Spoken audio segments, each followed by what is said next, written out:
Yes, yes, yes. Reminisce Show, carrying the traditions of St. Kofa. 'Cause we got to go back and collect what is useful. But also, I'm going to add in Ubuntu, word I learned in South Africa, which is I am because we are. So, we can't leave out community in everything that we do, man. So that's the Nope. foundation. Do this every Tuesday, 7 p.m. live Eastern time. I go by Logic, and I'm here with my brother. Mindbender What's your name, Supreme B? in the cut. What up? What up? One love. No doubt, no doubt, no doubt, man. Yeah, man. So we're gonna build on some things, man. Continue the conversation from last week. I know, Kendrick Lamar in Toronto was a big topic, and we're gonna have a discussion about it. Just from a different perspective that I haven't really been hearing. So, we got a special guest going to be joining us shortly, man. Brother Ian Kamau, legendary contributor to hip hop culture in the city, a true Torontonian. You know what I'm saying? And yeah, man, we're gonna bring him on just in a bit. But before we do that, man, of course we gotta do a little check in, man. How you feeling, brother? What's going on, I man? I see feel the sun beaming on you. yeah. It's for a couple months of the year, I get a nice sunset hour in my apartment, and I like it. I like to soak in the light. It's pretty good, man. Did some grocery shopping, got some exercise in today, did a little paperwork. Taxes are done. It's handling Good. business. Thinking of some new things for the next chapter of the summer. I'm feeling pretty good. Feeling pretty good. One quick thing. Actually, shout out to TMU because I was in a documentary screening that showed yesterday at Oh, at okay. uh, at the Paradise Theater on Bloor Street, and there were six documentaries from TMU, and I was in one of them. It was called From Mindbender with Love, and Okay. it was very well received. Complex was there, a couple other people. Uh, shout No, out that's what's up. to shout out to Bobby and shout out to the director Andy. And yeah, it's going to be submitted for future festivals, so it's not going to be online yet. It's I, got some I potential. was that was gonna be my second question, man. Like, where can we see it? Because I've definitely, I think you've mentioned it before, maybe a couple times, and yeah, man, that'll be pretty dope. Get to see it, man. So keep it posted with other screening opportunities and all that good stuff. You know what I'm Shout saying? Like, yeah, like me, like I'm feeling pretty chill, man. Like this weather yes just for always you. gets me excited. Where I just got to be outside. I just gotta walk around aimlessly, no direction in particular, but I just got to be outside. I think June is the month where Toronto really comes alive. Everybody's like actually smiling at each other, like people like holding the door open for you, and you know what I mean. It's just like a whole different kind of energy. And then as the summer progresses, it shifts a little bit though. But June is always inspirational for me, man. So everything's blessed. You know what I mean? So yeah, man. I Right guess about we that. can just get right into it. I don't know. Is there anything else you want to address, man, before we bring in on our special guest here? Not really. Well, I got to the nude beach this weekend. That was fun.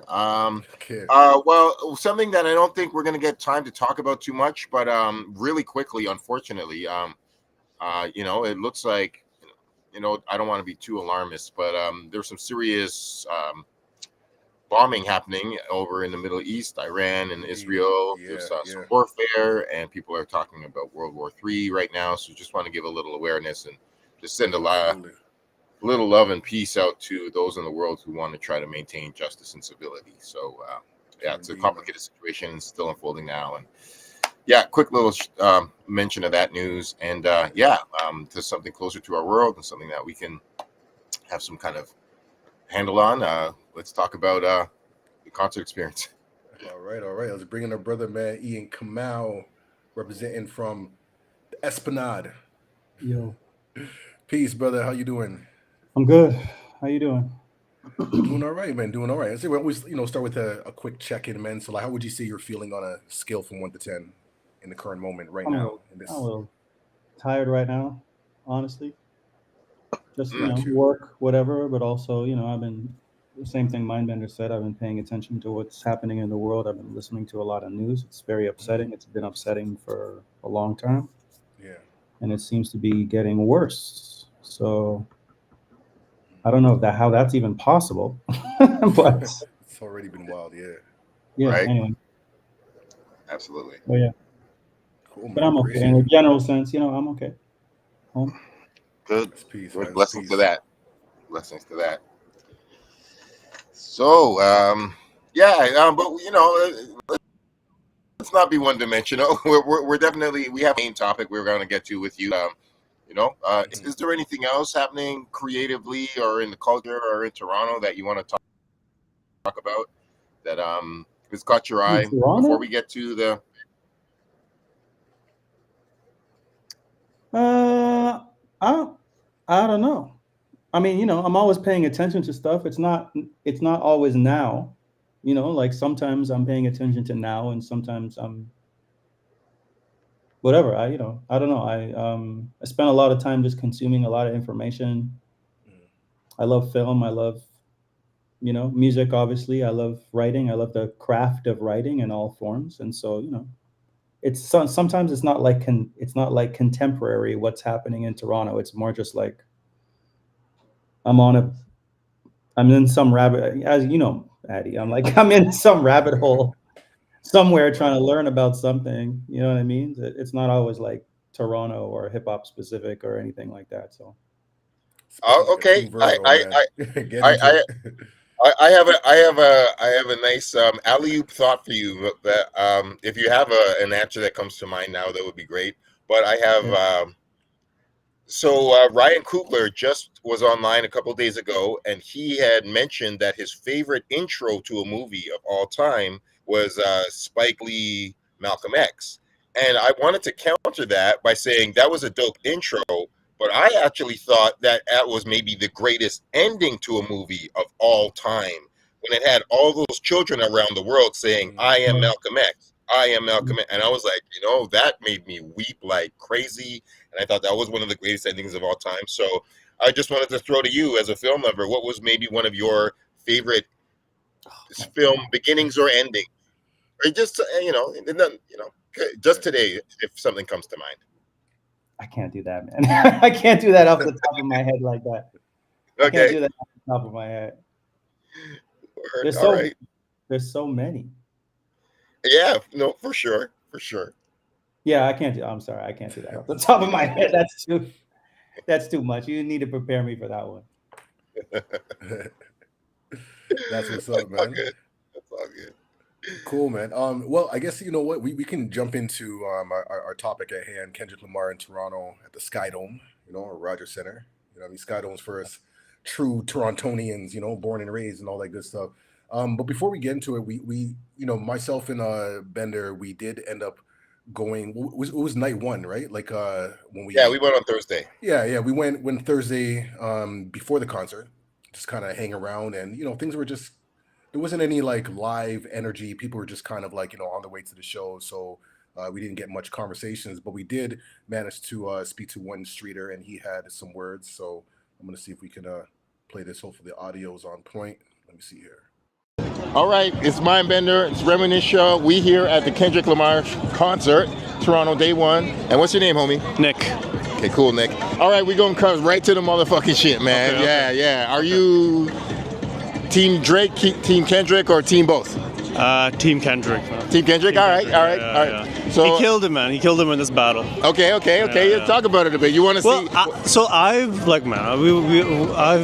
I guess I've been seeing their careers since both of them started. Talk about it. And I feel like Kendrick always had the better albums, the better story, the better art, and then he's like very variable with all his styles. Like every album was a bit different.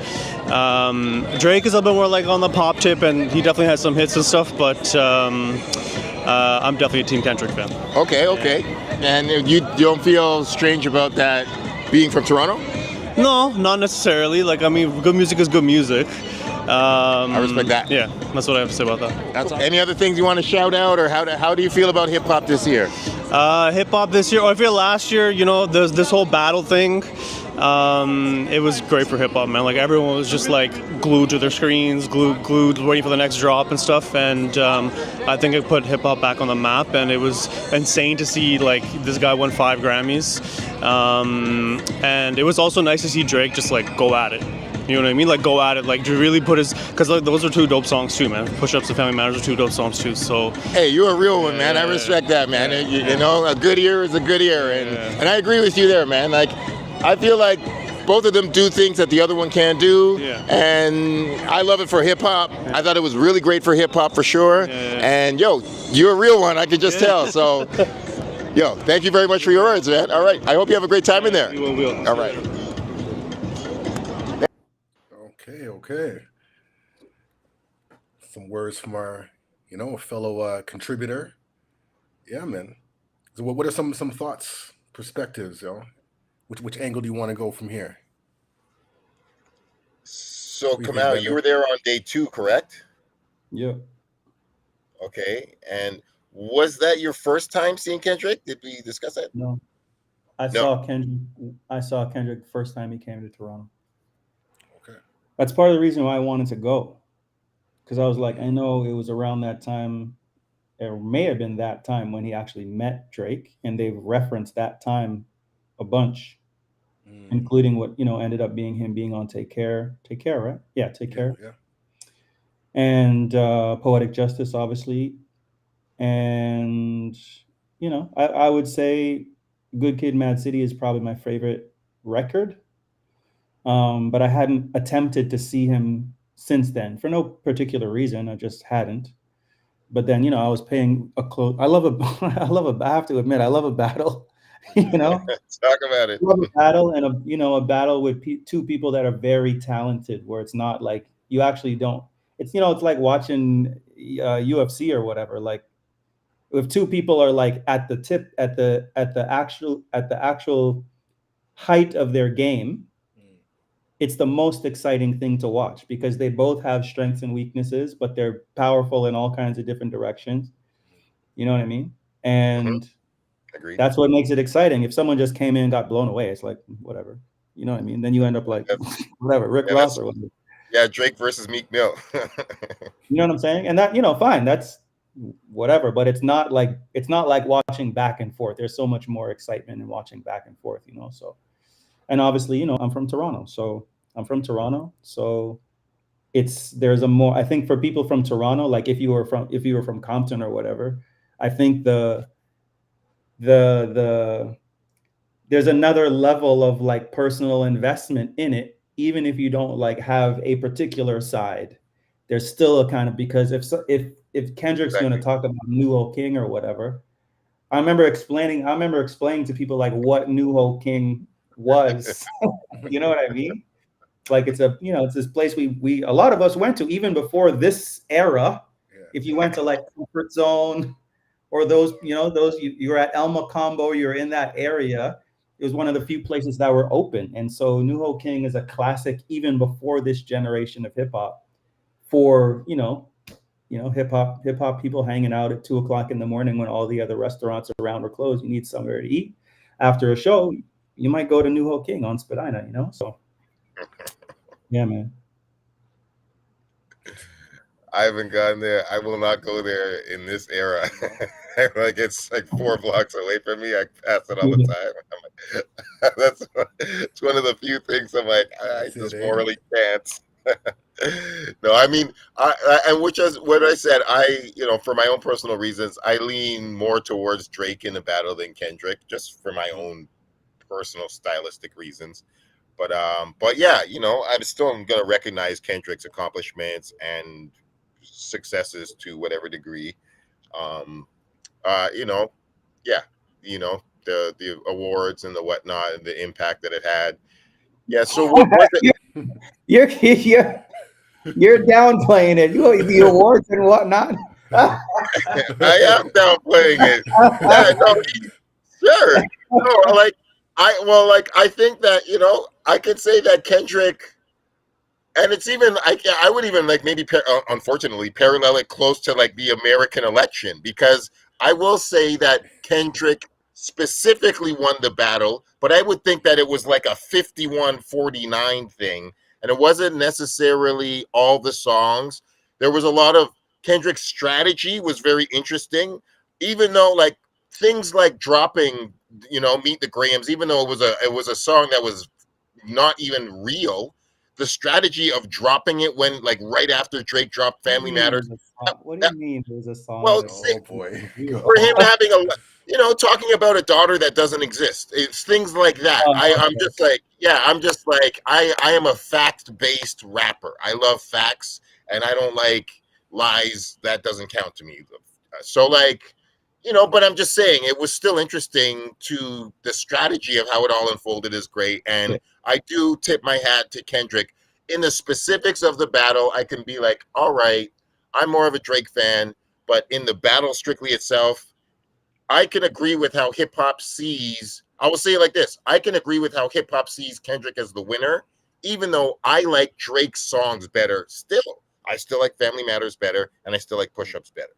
That's just my opinion, but I can still see how Kendrick won. That being said, I just wanted to know, like, what was it like hearing Not Like Us in the Sky Dome? Like, what was the energy of all that? Like, like how was the whole concert? Like obviously there was a build up to that moment, but like how did he handle the entirety of the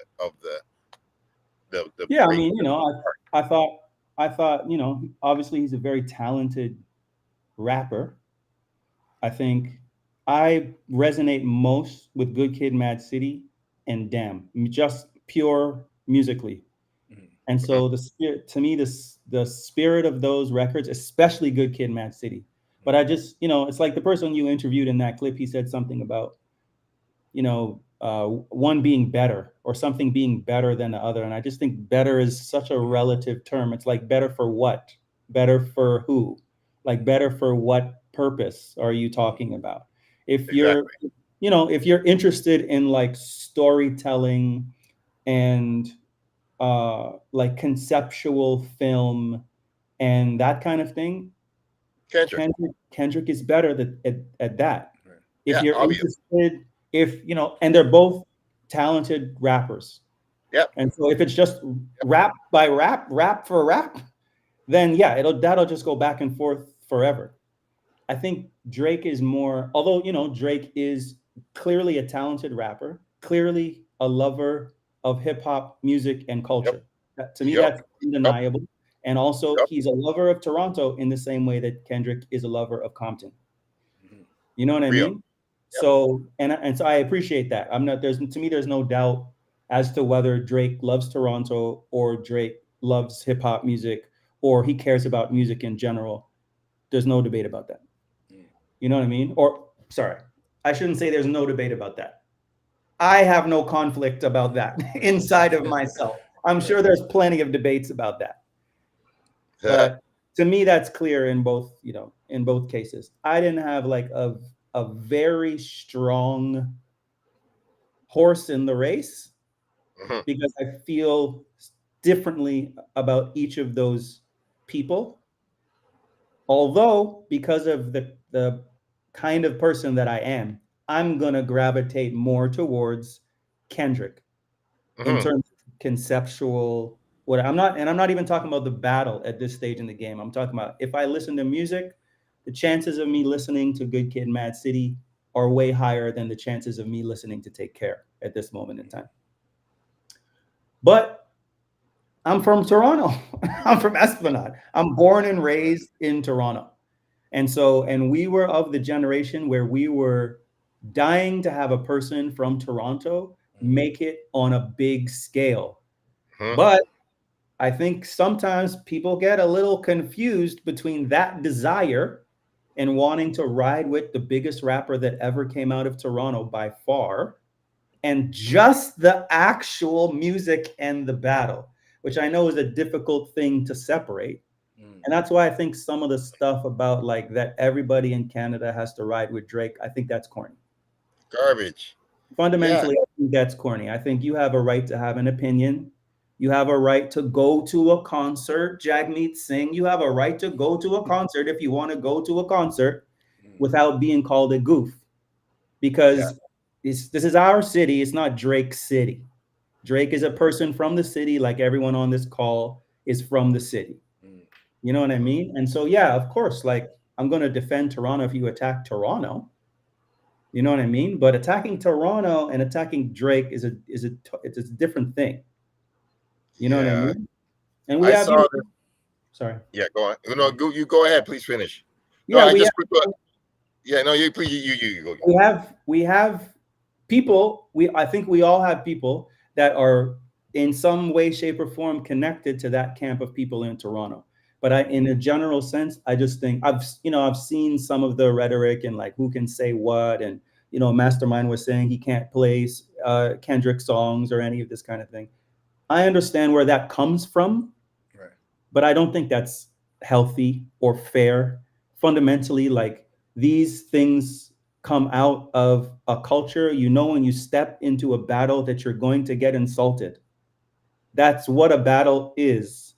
So it doesn't make sense to me. I haven't battled in a long time, but back in the far history, when I used to battle, everybody that I battled ended up being cool with at the end. I battled Bishop once, long time ago, and rest in peace. And I met Bishop because we battled back and forth. And after it was like, oh, respect, because it's like it's a sport.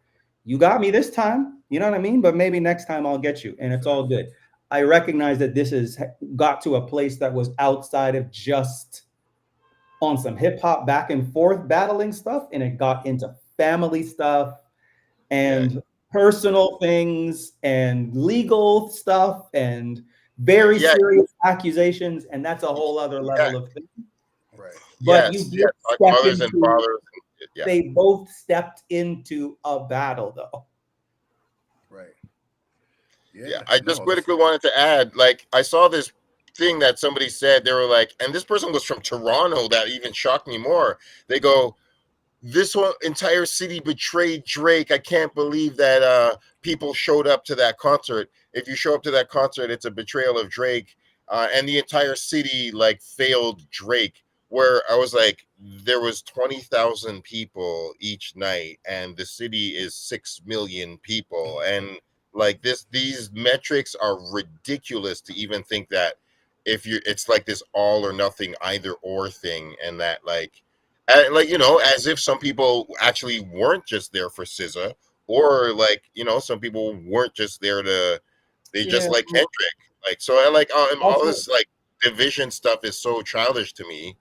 But like, I can see it, and I can see the tantalization of the battle and all that. But like, to me, it is what it is. Like, to me, it is what it is. It's like, did you stop listening to Biggie when Tupac said something about him? Did you stop listening to Tupac when Biggie said something about him? Did you stop being a fan of Ice Cube because of Common? Like, nope. You know what I mean? Like, exactly. I hear you, but I feel like I understand this is a way more personal thing for the two people that are inside of it. I don't know any of them really. You know what I mean? And so at the end of the day, it's like, okay, maybe in some way, if you think about it like that, maybe it is like a betrayal of Drake or whatever to go to the concert. Maybe it is a betrayal of Drake. But also, what has Drake done for you, really? You know what I mean? Like, personally, you could say Drake has done, I heard, I thought the Jagmeet Singh thing was corny. So, I heard him give his like apology, saying like, Drake has done so much for the city and he's brought all this attention. That's absolutely true. Yep. But you can't go to a concert with two people that consented to being in a battle together. Like, it's not a kingdom. We don't live in the feudal system. You have the ability to go and do what you want to do. And he may not like it that people went, but that's totally valid for him to not like it. But a betrayal of Toronto? Come on, man. I agree with that. There's way more important things happening in the world right now than who's insulting who on a hip hop song. Let's be real. Yeah, it's absolutely real. Something else I want to add, like earlier you mentioned about how like in LA there's more of like a cultural investment, and I feel like if Drake were to perform out there, it might be a different kind of energy. Like, why do you feel that Toronto doesn't necessarily have that same type of cultural investment, like from your perspective? Toronto's a different place. First of all, America is a melting pot, and Canada is a mosaic. People come here, they maintain their cultures in a different kind of way. A lot of people, if people ask me where I'm from, I say I'm from Trinidad. Why? because I was born at Mount Sinai University in Dundas in downtown Toronto. So why am I saying I'm from Trinidad? Because I know the question that people are actually asking me when they ask me that question. Whereas there are plenty of people whose parents were born in the Caribbean who ended up being born in New York or LA or one of these places, and they say, I'm from New York, even if both of their parents are from Jamaica, let's say. You know what I mean? Like both of my parents are from Trinidad. That's a cultural thing. You know what I mean? LA also has LA, Oakland, all them places have massive histories of resistance. You know what I mean? Where they've had to fight now. and they are currently fighting Right now. right now. You know what I mean? But that has happened over and over and over and over again in LA. You know what I mean? I was a teenager or whatever when the Rodney King thing happened. You know what I'm saying? And a lot came out of that. Obviously, what's happening right now, massive movements of all kinds of different indigenous populations. Obviously, the Chicano population, the Mexican. You know what I mean? Like, and Toronto is a newer place, and also we have a different culture here around what multiculturalism means. I'm sorry to use all these those kinds of words. I apologize, man. You understand, but you understand what I'm saying. No, I don't. I think those words get co-opted in a certain way and they get used in a political sphere in a way that I don't necessarily agree with. But I don't have better words right now to talk about it. You know what I mean? And so, and so I think it leads to that, the kind of reality of that culture, that everything that you get, you have to sacrifice something for. So if what you want is for people to maintain a stronger sense of identity of who they are culturally, for instance, and that doesn't mean to downplay anybody, but that means that we can meet and we can understand our different cultures because we bring that to the table. The thing that you may sacrifice is a stronger sense of unity. Because I don't really believe on, flag flying anything. I'm not a nationalist kind of person in any kind of nationalism. You know what I mean? And so I'm not running behind any flag in particular. But if you're from another place, then maybe that's more of the culture there in a particular place. You're going to shout. You won't see me flying a flag to Canada, but I'm from Toronto, so I'm going to say I'm from Toronto. I'm from Toronto, and furthermore, I'm from Esplanade, and that's my experience, and that's the place that I love. And so, then am I just going to follow everything that everybody from Esplanade does because they're from Esplanade? No, that's ignorant. Absolutely. Can we not be critical of our own communities? Like, we're not, like, I love it and I want to protect it, but that doesn't mean that everybody here is faultless and that, and that I can't appreciate somebody from another community of art. That's what I mean. So to me, it's like, in order for Toronto as a creative community or whatever to continue to like uplift itself or to be able to create the infrastructure that needs to happen for the artist here or the different groups of people, whatever, to be able to be successful from this place. Successful in life, successful in their careers, successful in their employment, successful in their projects, whatever you want to talk about. Like, in order for that to happen, we also have to be critical of each other. Not critical of each other to rip ourselves down, but critical to say, like, you could improve this here. You could improve this here. Try this. Read this book. Check out this whatever. You know what I mean? To develop ourselves to that point. If we're just like, we can't be critical of another person who's from Toronto, I don't think that's healthy. You know what I mean? Speaking of that, I love Mr. Front Row, the name that I take, like, I am that way because I love the details of a concert. So, like, beyond the battle, like, do you have any constructive criticisms about Kendrick's stage presence or his song choices or the visuals or acapellas or just any particular observations that you noticed that you just as a performer? I like to leave a concert wanting more, and I thought it was too long. It was too long? Okay. Wow. I thought it was a little too long. I thought SZA was a better overall performer. Oh wow. And I'm not really she was more like free. I understand where Kendrick is coming from. Kendrick is like me. He's more of an introverted kind of person. He's very in the details. And so, I think he's a better storyteller. I think conceptually a lot of his stuff is a lot better. I think the way his visuals came together were way more conceptually sound than SZA's. But if you were to just put them both on stage and give them a microphone and have them do their thing, I think SZA did better as a pure performer. And her visuals are interesting, but I thought Kendrick's visuals were more conceptually aligned with the subject inside of his songs. And I think SZA's stuff, she had vines and praying mantis and an insect and all this kind of stuff. And I didn't see any consistent connection between that and the content of her songs outside of like, whatever, like praying mantis or whatever, eating some other bug or something like that.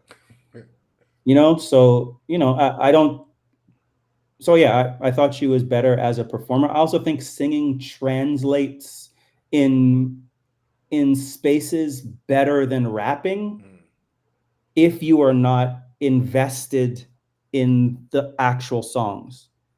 Like if you know the songs, you're gonna have a different response to it than if you just sit back and listen to somebody sing versus rap. Got you. Because rap is very specific. There's a lot more words. It's a lot more rhythmic, obviously, and it's also a lot less melodic. And I think listening to someone sing, it's like you can, listen to someone sing in another language, and you don't always feel pulled to know what they're saying because there's so much expression in a singing voice, even if people are saying nothing. People could say ooh, ooh, ah, ah. You know what I mean? And you still get a feeling from it. And rap is more focused on the story and the words themselves. And, it's amazing to watch a person who's a very talented rapper weave through a bunch of different rhythms and deliver those things, in an intense way or in an expressive way. But I think singing generally especially a good singer, like she sang very well live. Really? Okay. Yeah, she was very good live. Good to know. They didn't have any guests. Sorry, sorry. Go ahead. I was just wondering, did they have any guest surprises? Did they have live band or DJ? Any like famous DJ or anything? I didn't see a band. I thought a lot of it was tracks, but sometimes there are flourishes and all kinds of other things going on that I was like, is it a band or did they pre-record a band? But I never saw a band. Like I went to Beyonce too, and it was very clear, like the band was front and center. Right. You know what I mean? Like you understood it was a band. There was a lot of flipping of music, like, songs that were in the same key. She was referring to a lot of classic songs and that kind of thing. And with them, it was more in between. You know what I mean? Like, so. Word up. Well, I was going to ask, because oftentimes in concerts, some of my most favorite moments are like when the artist takes a moment to kind of speak to the crowd and says some type of something about either the city or reflection. I'm curious to know, man, if like Kendrick, used any opportunities to speak to the crowd, and if so, not really. A little bit, but not really. I don't really like when people. I mean, honestly, you don't. Okay. I don't really like when people talk to the crowd if they don't have something to say. If it's just like, right. How y'all doing tonight? I've been seeing that since like 1992. You know what I mean? So that I don't really like. I like when it's an opportunity to tell another kind of a story, and I don't mean that it needs to be. I don't mean that it needs to be like all fully planned out or anything like that. But I do think it's more interesting when people are sincere and less kind of rehearsed around that kind of thing, but also aren't just going back to the standard, like, makes put your hands in the air, or like who's louder on this side or the other side, or this kind of thing. I'm like, I've been seeing, I've been going to concerts since I was 12. So when I see, and hip hop concerts, certainly since I was around that age, maybe 14 or 15. And you know, I don't really care to see that anymore. I'd rather just hear the songs all the way through. So, but Kendrick didn't. He certainly didn't address the beef outside of performing the songs. Not all of the songs, but some of the songs. And he didn't really talk to the crowd in any big way. SZA did a little bit more talking. But it wasn't anything that if they didn't do that, I don't think I wouldn't have missed it. Awesome. Got you, man. Well, and yeah, you didn't see any. There was no tension. I'm pretty much done with the topic. I actually have another question about film that I'd love to hear your thoughts on. But yeah. I mean, any last thoughts about the? Yeah, I mean, you know, he did the songs. Obviously, he did Euphoria in its entirety, which I'm not sure was a great idea because it's just rap. It's just like rap for 7 minutes or something like that. No hook, no, just rap. You know what I mean? Which is great to sit down and just listen to in your ears or whatever if you're picking apart. But I don't know that that's what you want to do at a concert, especially a concert of that size. If you're in a room full of hip hop heads, maybe, but I feel like a good amount of the crowd came to see SZA. You know what I mean? And you know that people were obviously very excited to hear "Not Like Us" and some of those songs. You know, he did Euphoria, he did "Not Like Us," and he did, I can't remember what it's called, but the one he did with Metro and Future, like that. He did Like That, and I thought, you know, Like That was perfect because it's just that verse. I thought Euphoria was a bit long, or they could have done something else with it, but it was just the song as you know it. He delivers it perfectly, but it's not really what you want to see in a big concert like that. You know what I mean? And then, you know, people were chanting for him to come back after he did Not Like Us. But I also think, you know, I do think at this stage in the game, it's like, I look at him being like, he must be kind of bored. Must be exhausted by that song. You know, I think the battle is usually a higher level of intensity for a shorter period of time than it is if you make a classic song or a classic album, for instance. And I think, you know, I think it's run its course. I'm not as interested in it now as I was interested in when it was happening. You know, and I understand why business-wise or whatever, he needs to do it. He booked the tour, he put the album out, he did the pop out. I understand why he's capturing that momentum, and that's fine and that's great. But that's more of a business decision than it is a creative decision, as far as I'm concerned. People are going to want to see it, so we're going to do it. We're going to do this and that and whatever. I understand that, but I'm not particularly interested in that anymore. Yeah, you're so right. To be entertained. You're so right. And like, to reduce Kendrick to Not Like Us is a disservice to the rest of his career. For one, for people that, like, he's not a one-trick pony, and he should not have to do this song for the next few years of his life. Two, like, it was very notable when Nas was like, "I'm stopping doing Ether. I won. I was the underdog. I'm not doing Ether anymore." And I was proud of Nas to be like, "I'm not being defined by my conquering of Jay-Z." And I actually wanted to say, like, the song has been really annoying to me, and people have been petty about it. I'm like, I love a good hip hop battle, but I don't like the pettiness that this has brought about, and the whole like Dick Riders versus Stans is like the super extremist kind of edges that people take on this, and there's like very little central nuance. But like, I have to say, I just want to say one of the last things that I kind of am taking for my finality for Not Like Us is somebody just put out a remix a day or two ago. I don't know if y'all heard it. It was a very ironic thing to do, but they put the Canadian anthem under Not Like Us. Did y'all see that? No. It was like, and it was actually like this like hardcore version with some bass and stuff, but somebody just like right after Kendrick, they put the Canadian anthem under the beat of They're Not Like Us, and it's actually dope as fuck. I'm like, I'm not even a fan of Not Like Us, the song. I personally think Drake won, But I'm not going to say that I don't think that this isn't creative, clever, witty, ironic, subversive as fuck, and it actually sounds good. Yeah. Well, and I'm like, this is it. I literally turned it off before the A minor line because I am fucking done.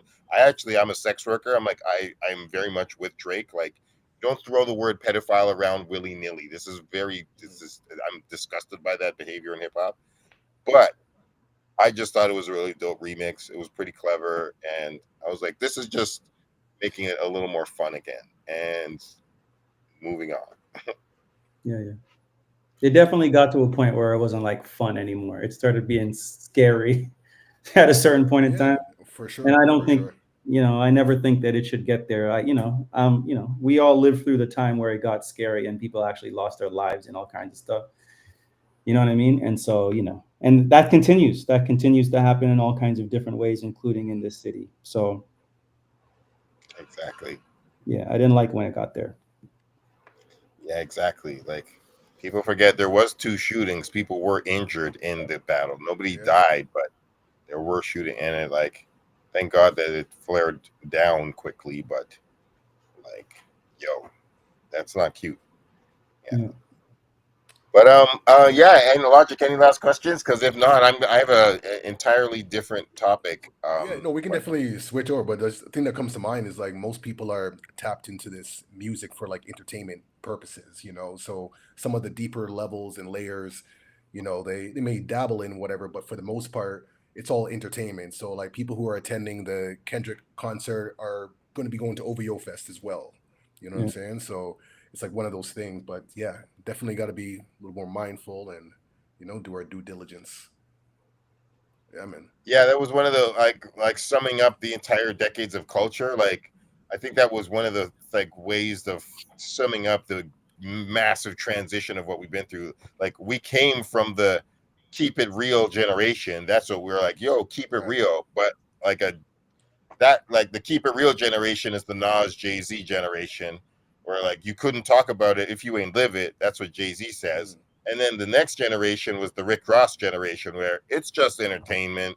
Right. I can pretend like I can say all this stuff like I'm a real drug dealer, even though I never did any of this stuff. Like, my word doesn't have to be my bond. This is just it's just all for fun. It's just like, word, Hey man, don't be old, man. Don't be old. Don't be old. No, I'm not old. But you frame it as a generational thing. There's a bunch of other stuff happening to make that shift happen. We grew up in a time where it was mostly underground, and now hip hop is very mainstream. It is more connected to the industry. And so those kids who came up in that time, they are coming up in that time where it's not, if you wanted to listen to hip hop in the early 90s or something like that, you were basically an underground person by default. This is before all the black commercial radio stations in the country, before when you couldn't just turn on one thing and see, you had to wait for particular times. You had to tune into CKLN 88.1. You had to tune into CIUT. You had to tune into, you know what I mean? You had to find the things. You had to wait till 2:00 in the morning. You had to sit your finger on a cassette pause button just to try to get a song. It's different now. So I understand what you're saying about the generational thing, but I also think we have to be very careful about essentially degrading a generation of people. That's not some community shit. I know. I didn't. I more wanted to focus on the 2 phrases, keep it real versus it's just entertainment.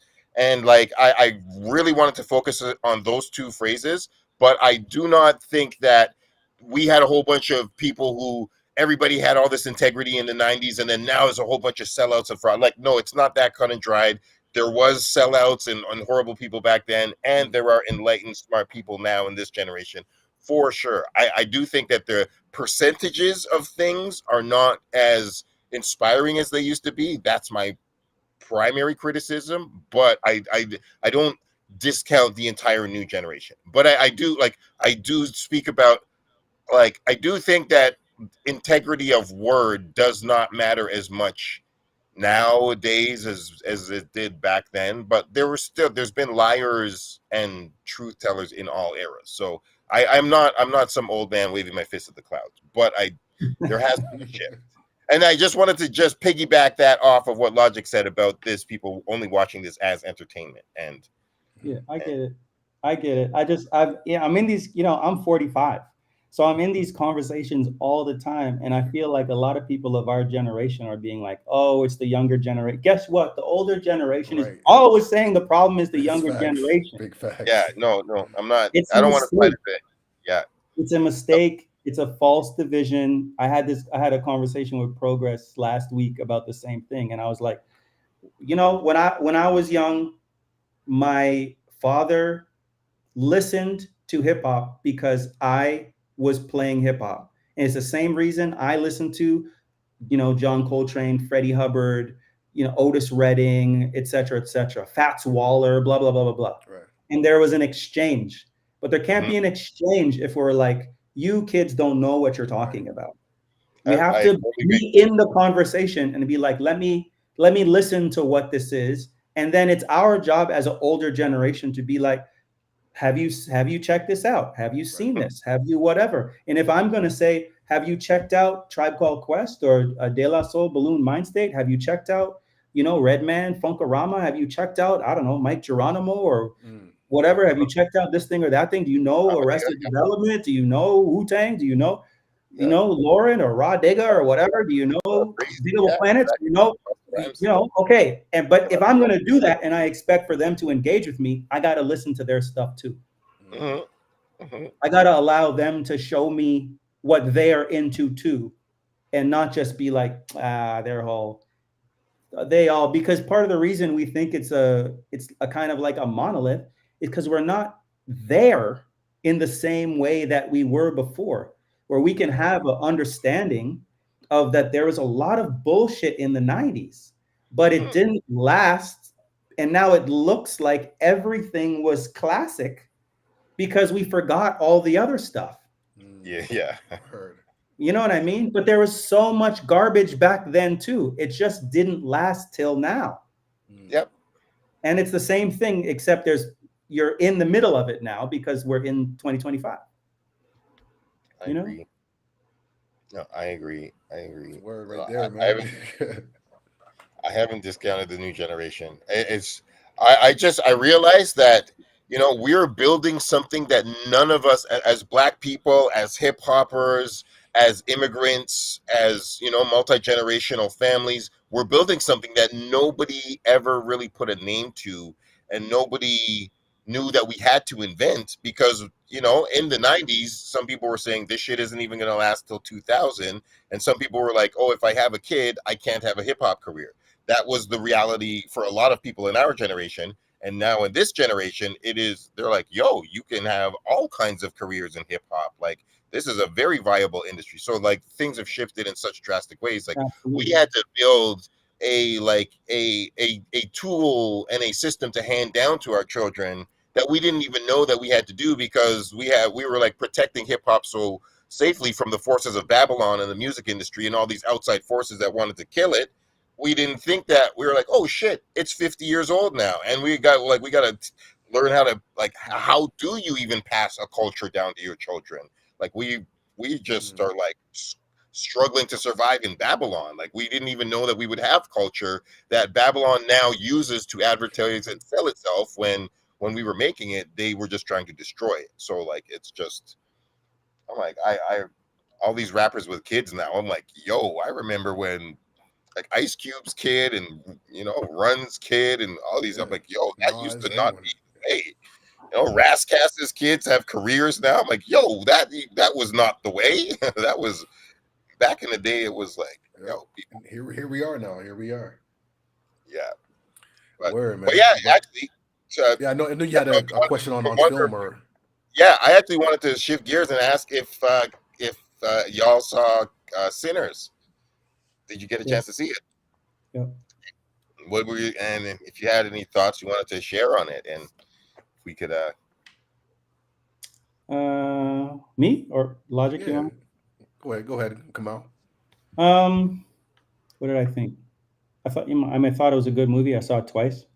I was setting up to go see it a third time, if I'm honest with it. Okay. You know what I mean? I think seeing it in like IMAX, because the first time I saw it, I didn't see it IMAX 70 millimeter. I didn't think it would be a big difference, but I actually was surprised at the difference that it was. Okay. You know what I mean? I thought it was beautifully shot. It was like meticulously directed. When the first time I saw it, that's the first thing that I noticed, just how meticulous the direction was. You know, like the camera movement. I know how much preparation and energy it takes to be able to just do that. And so I wasn't really watching anything else, maybe for the first 10, 15 minutes of the film. I was just watching, thinking about I wonder how they did that. Was that a dolly? Was that a crane? Was that a, Word. you know what I mean? Like what lens were they using to do this or that? Or like how do the lenses change if we have a different, I was watching some of those things and then I snapped out of that. That's all in my head. And I ended up just inside of the story. I think Ryan Coogler is like a generational talent. I think basically Ryan Coogler and what's his name again? The pretty boy. Michael B. Jordan. Michael B. Jordan. I think like Michael. I think Spike Lee and Michael B. Jordan are the Spike Lee and Denzel Washington of this generation. They're doing all these films together as a director, writer, and then actor combo, and they clearly have a good chemistry. I like Michael B. Jordan, but I don't think he's a great actor. Yes, agreed. Yes. I think he's a good actor. Yeah. But I don't think he's an exceptional actor. And I think that film would have been a lot better with the main characters. I understand that, him and his brother aren't really like the main characters of the film, but they're the people that drive the film. It's the cousin that is really the main character of the film. He's the people that the person that we actually follow. He has the strongest arc. But I think he's a good actor, but I don't think he's a great actor. But I thought, yeah. So I spoke about the directing. I also thought the writing, the way, the meticulous nature of the writing. To me, that's the thing that makes or breaks a film. You could have a beautifully shot film with beautiful people, with strong actors, with a big budget, whatever. But I think if the story isn't tight, you don't have a film. If the story doesn't have layers, you don't have a film. I think this is honestly one of the issues with Toronto in terms of a lot of the stuff. We don't get development. And because we don't get development, people are just trying to get their thing done. And the detail the time and the energy that it takes to be able to like write, to me, the writing is the foundation of the film, And you can have a film that doesn't have that big of a budget, that isn't that beautifully shot, that doesn't have, the ability to use all the contraptions that they use in order to, put it on 70 millimeter IMAX and whatever. And it will be a better film if the writer is a great writer and spends the time. And I think Ryan Coogler is close to being a great writer and does a very good job at weaving in all kinds of themes and clearly research in a way that your average big budget movie like that isn't going to do, with the exception of someone he looks up to, like Christopher Nolan or whatever. I wanted to quickly throw in, I found out one of the awesome details is the vehicle that they're driving around when they're driving through the cotton fields. The actual vehicle that they're in was an actual Patterson automobile, which was the first black-owned car company. So he actually got a Patterson, like just those. You're absolutely right. The subtle details that Ryan Coogler puts in the movies that just give it that he does a lot of authenticity. Yeah, him or his team or whoever, I don't know who, but someone is doing a lot of research around those details. The one thing that I wish there would have been, not the maybe it's not the one thing, but the thing that comes most to my mind that I would have liked maybe a deeper or more nuanced explanation of is the cultural groups. So obviously you had Black folk from the South. You had the indigenous vampire hunters that came in at the beginning. I wanted to know. I want to know more about them. I want to know. That was the biggest plot hole. That was the biggest one. That's just like there was a lot being told, but that was the one with the least information out of everybody, and it was just, you're right. So I wanted to know more about them. What was their relationship with these vampires? Where are they coming from? What is the relationship between them, where they are, and the Black community? What is their future? I wanted to know more about that. I definitely wanted to know. It was similar to what they did with Namor in Black Panther 2. Anyway. True. It's similar. I just wanted to know, because that's a whole other community of people that have a similar and parallel but different history. And it was similar with the Irish as well. He mentioned it was very clear, they were singing a very particular Irish song. That's an old school Irish folk song. And then towards the end, the main vampire, I can't remember his name now, he mentions something about his people went through something very similar. And there is a whole history to that too, in relation to the Irish, in relation to the British. And that's what he's talking about. But I would have wanted those two things, because basically what he's saying is that fellowship of the vampires, that fellowship is because we have a common enemy in relation to a colonial past that we all have. The indigenous community, the Black community, and also the Irish European community. And we all have a similar history fighting against a particular thing, but you don't really get that unless you explore it a little bit more. And I understand predominantly this was about Black people in the South, but I wanted that to be a little, even if it was just nuggets that were more throughout, as opposed to just a couple of pebbles thrown a couple places, because there's a ton of history behind both of those groups of people and their relationship to colonialism and power, et cetera, that he started speaking to, but he didn't really get at 100%. That, and I thought the scene where Sammy starts singing and the past and the present show up was incredible. Absolute cinema. That was one of the greatest. Yeah, I mean, it's been out long enough. If spoiler alert, if people haven't seen Sinners yet, it's been long enough. So we're gonna talk about actual scenes. When it was floating around, I was dreaming. I was so happy with what I was seeing, but I was like, if he turns and there's a turntable here, this is a masterpiece. And he did it. I was like, wow, that leap of faith and power and connection to Black history, because they were saying you could look backwards and forwards, and I was like, oh word, let's say we're looking backwards, but you were in 1930s, and how far forward are you looking?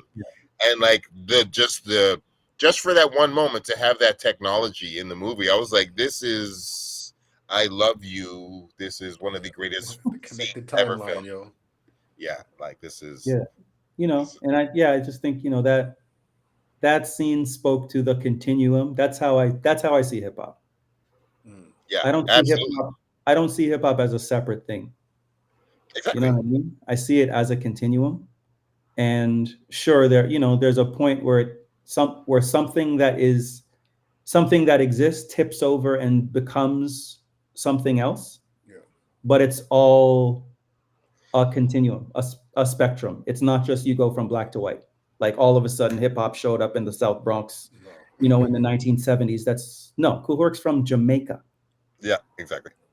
You know what I mean? So, I appreciated that scene specifically for that, because it was okay, same thing as the Irish and the indigenous population there and their relationship to the spirit of the place. I appreciated the showing of that continuum, and not just being like, this is what this came from, but also based on where they are in time. This is where we are going. And we know that because we're in that time. Right.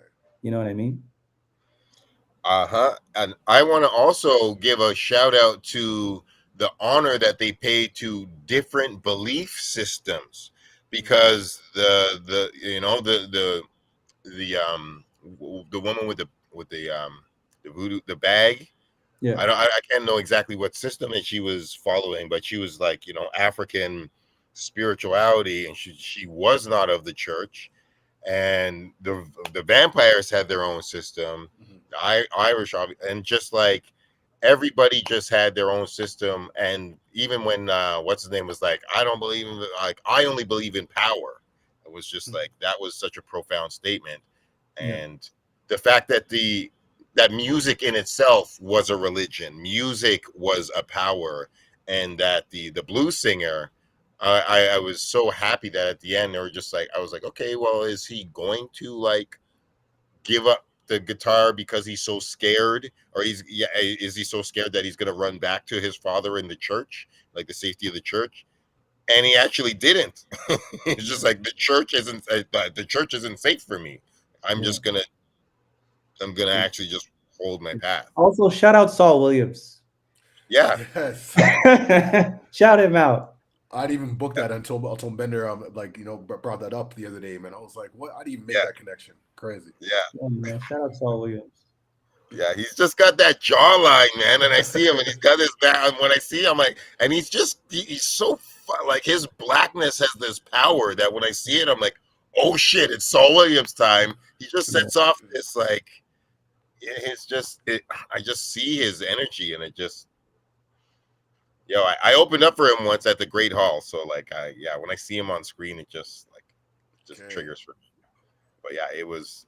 Yeah, they didn't even really mention him. He is in the credits, but like, in all this hoopla about the movie, they're not really mentioning him. The cast is spectacular. Shout out Delroy Lindo. Yeah. Oh, I love that man forever. Spectacular. I kind of knew, this is super spoilers. We're giving it all away. You should have seen it by now. But like, I was like, man, he's not going to make it. And I want him to make it, but I know he's not going to make it. And he's going to valiantly and beautifully like sacrifice himself.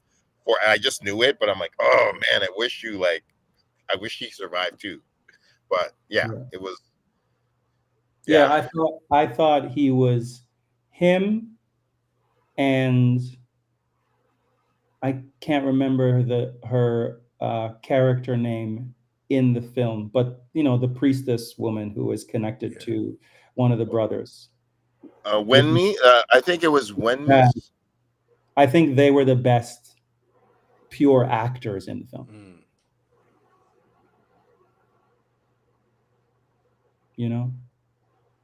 I mean, Delroy Lindo always does it, so that doesn't surprise me much. Yeah, man. That's what's up, man. That's what's up, man. Cool, man. Anything else to add on? It's been a really great build, man. True indeed. Not me.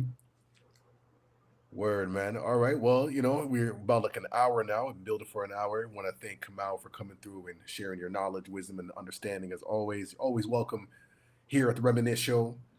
You know what I'm saying? I don't know. Any closing words? Any closing thoughts before we sign off? How about your summer? Any concerts you're looking forward to? Any gatherings? Any speaking events? There's one I can't say because I'm surprising somebody. And I'm going to Wu-Tang with Jeez, okay. I was just gonna say it. Okay. Word up, July 14th. I'm going to Wu-Tang with Paul and Danilo, and then I'm going to another one that's happening a little after that. Okay, that's what's up, man. Well, okay, I got one last closing questions. You keep saying that. Okay, no, for real. This is it for real. So the final last question would be, Toronto, we've had a lot of, classic hip hop venues. A lot of them do not exist anymore. What was your favorite venue that no longer exists? Favorite? Your favorite venue for whatever reason. Maybe it's performance-wise or just like concerts that you've attended. Maybe it has like the greatest sound system or any kind of venue that stands out that no longer I mean, you exists? know, at the size of show that we would be able to throw, Mod Club had the best sound system. Mod Club had the best sound system. Not necessarily the best vibe because the stage was so high. Yeah. They also had lights. They had lighting. Right. You know what I mean? Like it wasn't just like they turned on the lights, but the lights could actually change and do things. Right. And at the time, at that level, you know, Mod Club, eh? but, Okay. you know, but the shows that I felt the biggest vibe weren't like it wasn't my favorite place. It was terrible. Yeah. You know, like I used to be at Comfort Zone all the time, but it wasn't my favorite place. Right. Like the Comfort Zone was so shitty. It was It gross. was dirty. It was grimy. It was disgusting. The place was falling apart. Broken beer bottles. The trough in the bathroom was the urinal trough. Terrible. Some guys tried to rush me in the bathroom back then. I was by myself after a thing. People tried to like cornered me in the bathroom and threatened me. You know what I mean? Like Comfort Zone wasn't my favorite place, but I have strong memories there that are some of my favorite memories. That's different than it being my favorite place. It was definitely not my favorite place.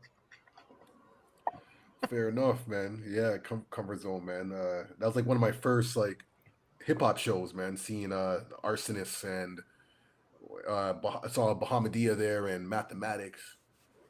Yeah, that's Elemental. Elemental, yeah. Yeah, That I stage managed for Jonathan Ramos for Elemental for like a summer. Okay, that's what's And up. so it was like, it was the Bahamadia show, the Fife Dog show, the Fat Lip show where I opened for Fat Lip from Farside, and two others I remember. It was 5 shows I did stage management for Jonathan Ramos at Comfort Zone way back then. Okay. I beg one day that there's a Elemental documentary that gets done, because that in and of itself is such a special moment in history. Such a special amount of hip hop was captured in those concerts, and it was so Canadian and American together. Yeah. So many good placements of artists from here tied up with like elite underground of the time. Yeah, I always regretted. Jonathan gave me a choice of who I could open for, and he was like, you could either open for Fat Lip from the Far Side or Fife from Tribe Called Quest. Oh, wow. And I was like, I think I'm going to open for Fat Lip, and I have to admit that was a mistake, because I was there the night of the Fife show, and I was like, this is actually more aligned with my crowd and my people than Fat Lip, the Fat Lip show. And I always regretted, it's not a big regret. I don't stay up at night thinking about it, but I was like, yeah, Tribe, why didn't you open for Fife? Yeah. It's all good though. Shout out Jonathan. Yeah, at least you were there. You got to just to see Fife is enough, yo. Yeah. But I feel you, man. That would be nice to have on the resume. True indeed, man. All right, well, that's the final question. Big up Kamau for coming through as always. Yeah, man. It's a Reminisce Show, man. We do this 7 p.m. live Eastern time every week. Tune in. Big up to everyone who passed through. It's all love. And man, we're gonna sign off like that, man. So till next time, man.